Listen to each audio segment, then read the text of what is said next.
ആലപ്പുഴയിൽ എൻഡിഎക്ക് വലിയ മുന്നേറ്റമുണ്ടായിട്ടുണ്ടെന്ന് ശോഭാ സുരേന്ദ്രൻ. തീരദേശങ്ങളിൽ ബിജെപിക്ക് അനുകൂല തരംഗമുണ്ടായി. എൽഡിഎഫ് സ്ഥാനാർത്ഥിയുടെ പ്രതികരണത്തിൽ നിന്ന് തന്നെ അത് മനസ്സിലാക്കാവുന്നതാണ്. തീരദേശത്തെ തന്റെ വാക്കുകൾ ജനങ്ങളെ സ്വാധീനിച്ചിട്ടുണ്ടാകുമെന്നും ശോഭാ സുരേന്ദ്രൻ വ്യക്തമാക്കി. തനിക്ക് തികഞ്ഞ ആത്മവിശ്വാസമുണ്ടെന്നും ശോഭാ സുരേന്ദ്രൻ കൂട്ടിച്ചേർത്തു. ഭാരതീയ ജനതാ പാർട്ടിയുടെ എൻഡിഎയുടെ സ്ഥാനാർത്ഥിക്ക് അനുകൂലമായിട്ട് ഉണ്ടായിട്ടുണ്ട് എന്ന് ഒരു വിലയിരുത്തലാണ് നമ്മുടെ സഹപ്രവർത്തകരുടെ ഭാഗത്തു നിന്നും അതുപോലെ തന്നെ വിവിധ മേഖലകളിൽ നിന്നും കിട്ടിയിട്ടുള്ളത്. അതിൻ്റേതായിട്ടുള്ള ഒരു ആത്മവിശ്വാസത്തിലാണ് ഞാൻ നിൽക്കുന്നത്. ഭാരതീയ ജനതാ പാർട്ടിയുടെ എൻഡിഎയുടെ നിരവധിയായിട്ടുള്ള ആളുകളുടെ വിജയത്തോടൊപ്പം ആലപ്പുഴ പാർലമെൻറ്റ് മണ്ഡലത്തിൻ്റെ വികസനത്തിന് വേണ്ടി വിജയിച്ചു പോകാനും അതുപോലെ തന്നെ കൊടുത്ത വാക്കുകൾ അത് പ്രാവർത്തികമാക്കാൻ ആവശ്യമായിട്ടുള്ള ഒരു ഓഫീസ് തുറക്കാനുമൊക്കെ സാധിക്കും എന്നുള്ള ഒരു ശുഭപ്രതീക്ഷയിലാണ് ഞാൻ ഈ നിമിഷം നിൽക്കുന്നത്. അപ്പോൾ അതിൽ നിന്ന് ഒരു പക്ഷേ വായിച്ചെടുക്കേണ്ടത് തീരദേശങ്ങളിൽ മുമ്പെങ്ങും കാണാത്ത രീതിയിലുള്ള ഒരു വോട്ടിംഗ് ഭാരതീയ ജനതാ പാർട്ടിക്ക് എൻഡിഎക്ക് അനുകൂലമായിട്ട് ഉണ്ടായിട്ടുണ്ട് എന്നുള്ള ഒരു വിലയിരുത്തലാണല്ലോ അതിൽ നിന്ന് വായിക്കേണ്ടത്. ഈ ബാഹ്യ ഇടപെടൽ എന്ന് പറഞ്ഞാൽ നിഷ മനോഹർ ചേരുന്നുണ്ട്. നിഷ, ഈ തീരദേശത്തടക്കം പ്രവർത്തനം സജീവമാക്കിക്കൊണ്ടുള്ള ഒരു പര്യടനമായിരുന്നു, അല്ലെങ്കിൽ ഈ തെരഞ്ഞെടുപ്പ് പ്രചാരണം തന്നെയായിരുന്നു ഈ ശോഭാ സുരേന്ദ്രൻ നടത്തിയിട്ടുണ്ടായിരുന്നത്. അതുകൊണ്ട് തന്നെ ഉറച്ച ആത്മവിശ്വാസം തന്നെയാണ് ശോഭാ സുരേന്ദ്രൻ പ്രകടിപ്പിക്കുന്നത്. അപ്പം ഈ സ്ത്രീ വോട്ടർമാരിലേക്ക് ഒക്കെ തന്നെ തൻ്റെ പ്രവർത്തനങ്ങൾ എത്തിക്കാൻ കഴിഞ്ഞു. സ്ത്രീ വോട്ടർമാരെല്ലാം തന്നെ ശോഭാ സുരേന്ദ്രൻ വോട്ട് ചെയ്യും. ഇന്നലെ വെള്ളാപ്പള്ളി നടേശൻ അടക്കം പറഞ്ഞൊരു കാര്യമാണ്. ആ ഒരു ആത്മവിശ്വാസം തന്നെയല്ലേ ഇപ്പോൾ ശോഭാ സുരേന്ദ്രൻ പ്രകടിപ്പിക്കുന്നതും? രജനി, തീർച്ചയായും അത്തരത്തിൽ തന്നെയാണ് ആത്മവിശ്വാസത്തോടു കൂടി ശോഭാ സുരേന്ദ്രൻ മുന്നോട്ട് പോകുന്നത്. എന്തായാലും മികച്ച മുന്നേറ്റം ഉണ്ടാകും, എൻഡിഎക്ക് ആലപ്പുഴയിൽ മികച്ച മുന്നേറ്റം ഉണ്ടാകുമെന്നാണ് ശോഭാ സുരേന്ദ്രന്റെ പ്രതികരണം. ഇന്ന് രാവിലെ നമ്മൾ മറ്റ് സ്ഥാനാർത്ഥികളുടെയും പ്രതികരണം തേടിയിരുന്നു. എന്തായാലും എൽഡിഎഫ് സ്ഥാനാർത്ഥി എം ആരിഫ് പറയുന്നത് എൽഡിഎഫ് ജയിക്കുമെന്നാണ്. പക്ഷേ അദ്ദേഹം പറയുന്ന കൂട്ടത്തിൽ തന്നെ മറ്റൊരു കാര്യം എടുത്തു പറയുന്നുണ്ട്. അതാണ് ശ്രദ്ധിക്കേണ്ട ഒരു കാര്യം. തീരദേശ വോട്ടുകൾ, ധീവര സഭയുടെ വോട്ടുകൾ, ഇതെല്ലാം ഒരുപക്ഷെ ബിജെപിയിലേക്ക് പോയിട്ടുണ്ടാകുമെന്ന് ഈ ഇടത് സ്ഥാനാർത്ഥി എടുത്തു പറയുന്നുണ്ട്. തീർച്ചയായും ആ രീതിയിൽ തന്നെയാണ് എൻഡിഎ കേന്ദ്രങ്ങളുടെയും കണക്കുകൂട്ടൽ. ധീവര സമുദായത്തിന്റെയും ഒപ്പം തന്നെ തീരദേശത്തിന്റെയും ഒക്കെ വോട്ടുകൾ കൂടുതലായും ബിജെപിയിലേക്ക് വന്നു ചേർന്നിട്ടുണ്ട്. എന്തായാലും ഇത് ശുഭപ്രതീക്ഷ നൽകുന്ന സൂചന തന്നെയാണ്. ഇത്തരത്തിൽ തന്നെയാണ് പ്രാഥമിക ഒരു നിഗമനങ്ങളും ഒരു സൂചനകളും ഒക്കെ വരുന്നത്. പ്രാഥമിക വിലയിരുത്തലുകൾ മാത്രമേ ഇപ്പം 3 മുന്നണികളുടെയും പ്രാഥമിക വിലയിരുത്തലുകൾ മാത്രമേ കഴിഞ്ഞിട്ടുള്ളൂ. ആലപ്പുഴയിൽ ഇത്തവണ 74.90% ഒരു പോളിംഗ് ശതമാനം എന്ന് പറയുന്നത്. കഴിഞ്ഞ തവണ ഇത് 80.25%, ഏതാണ്ട് 5.3% പോളിംഗിന്റെ കുറവുണ്ട്.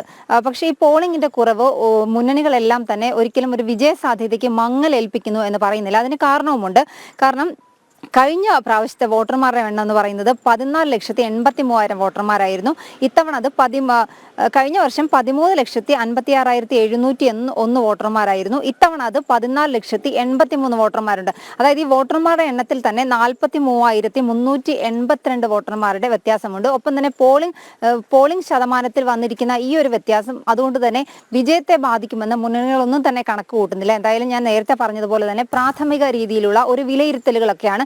ഇനി വരും ദിവസങ്ങളിൽ മുന്നണികൾക്കും നേതാക്കന്മാർക്കും സ്ഥാനാർത്ഥികൾക്കും ഒക്കെ ഈ കൂട്ടിക്കിഴിക്കലുകളുടെ ഒക്കെ ഒരു ദിവസങ്ങളാണ്. എന്തായാലും ഇനിയും പല തരത്തിലുള്ള പല ഭാഗങ്ങളിൽ നിന്നുള്ള വിലയിരുത്തലുകൾക്ക് ശേഷം മാത്രമേ ഒരു കൃത്യമായ ഒരു നിഗമനത്തിലേക്കൊക്കെ എത്താൻ കഴിയുള്ളൂ. എന്തായാലും പ്രാഥമിക വിലയിരുത്തലുകൾ പ്രകാരം എൻഡിഎ മികച്ച മുന്നേറ്റം തന്നെ പ്രതീക്ഷിക്കുന്നുണ്ട്. രജനി പറഞ്ഞതുപോലെ തന്നെ തീരദേശങ്ങളിൽ അമ്പലപ്പുഴ, പുറക്കാട്, തൃക്കുന്നപ്പുഴ പോലുള്ള തീരദേശ മേഖലകളിൽ വലിയ സ്വാധീനം ചെലുത്താൻ എൻഡിഎ സ്ഥാനാർത്ഥി ശോഭാ സുരേന്ദ്രന് കഴിഞ്ഞിട്ടുണ്ട്. കാരണം അത് നമ്മൾ അവരുടെ പ്രവർത്തന മികവിലൂടെ തന്നെ കണ്ടതാണ്. ഒപ്പം തന്നെ വികസന പത്രിക പുറത്തിറക്കി. അതിലും തീരദേശ മേഖലയെയും ഒപ്പം തന്നെ സ്ത്രീകൾക്കും പ്രാധാന്യം നൽകിയുള്ള ഒരു വികസനമായിരുന്നു. അതുകൊണ്ട് തന്നെ രാഷ്ട്രീയത്തിന് അതീതമായ ഒരു വോട്ടുകൾ വന്നു ചേരുമെന്നുള്ള ഒരു പ്രതീക്ഷ എൻഡിഎ നേതൃത്വത്തിനുണ്ടായിരുന്നു. പലതവണ സ്ഥാനാർത്ഥി തന്നെ അക്കാര്യങ്ങൾ പറഞ്ഞതാണ്.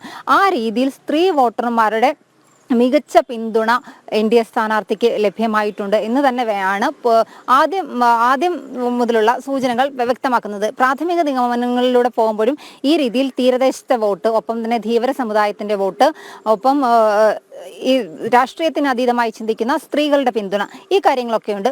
പിന്നെ മറ്റൊരു കാര്യം പറയാനുള്ളത്, ഏറ്റവും കൂടുതൽ പോളിംഗ് ശതമാനം രേഖപ്പെടുത്തിയിരിക്കുന്നത് അരൂരിലും ചേർത്തലയിലുമാണ്. ചേർത്തലയിലാണ് 79.78% പോളിംഗ് ആണ് ചേർത്തലയിൽ രേഖപ്പെടുത്തിയിട്ടുള്ളത്. ഒപ്പം തന്നെ അരൂരിലേക്ക് വരികയാണെങ്കിൽ 78.1% പോളിംഗ്. കഴിഞ്ഞ ദിവസം ഇന്നലെ വോട്ട് ചെയ്തതിന് ശേഷം വെള്ളാപ്പള്ളി നടേശൻ പറഞ്ഞത് ഈ രീതിയിൽ തന്നെയാണ്.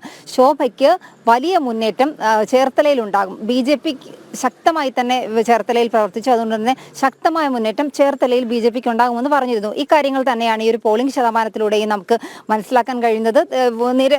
കൂടുതൽ പോളിംഗ് ചെയ്ത ഒരു സ്ഥലങ്ങൾ അരൂരും ചേർത്തലയും. ഇതിൽ ചേർത്തലയിലാണ് കൂടുതൽ പോളിംഗ് രേഖപ്പെടുത്തിയിരിക്കുന്നത്. ഇത് BJP സ്ഥാനാർത്ഥിക്ക് അനുകൂലമായി തന്നെ നമുക്ക് കണക്കാക്കാൻ കഴിയും. എന്തായാലും ഈ ഒരു ആദ്യ ദിവസം വോട്ടെടുപ്പ് കഴിഞ്ഞു, മണിക്കൂറുകൾ കഴിഞ്ഞതേ ഉള്ളൂ. ആദ്യത്തെ ആ ഒരു നിഗമനങ്ങളിൽ നിന്നൊക്കെ മനസ്സിലാക്കാൻ കഴിയുന്ന കാര്യം BJP സ്ഥാനാർത്ഥി ശക്തമായി തന്നെ മത്സരം നടന്ന ആലപ്പുഴയിൽ പോളിംഗിൽ 6% കുറവുണ്ടായിരുന്നുവെങ്കിലും NDAക്ക് വലിയ മുന്നേറ്റം തന്നെ ജില്ലയിൽ ഉണ്ടാക്കാൻ കഴിയുമെന്ന് തന്നെയാണ് ശോഭാ സുരേന്ദ്രൻ NDA സ്ഥാനാർത്ഥി ഇപ്പോൾ വ്യക്തമാക്കുന്നത്. തീരദേശങ്ങളിൽ BJPക്ക് അനുകൂല തരംഗമുണ്ടായെന്നും അവർ പറയുന്നുണ്ട്. LDF സ്ഥാനാർത്ഥിയുടെ പ്രതികരണത്തിൽ നിന്ന് തന്നെ അത് നമുക്ക് മനസ്സിലാക്കുകയും ചെയ്തു.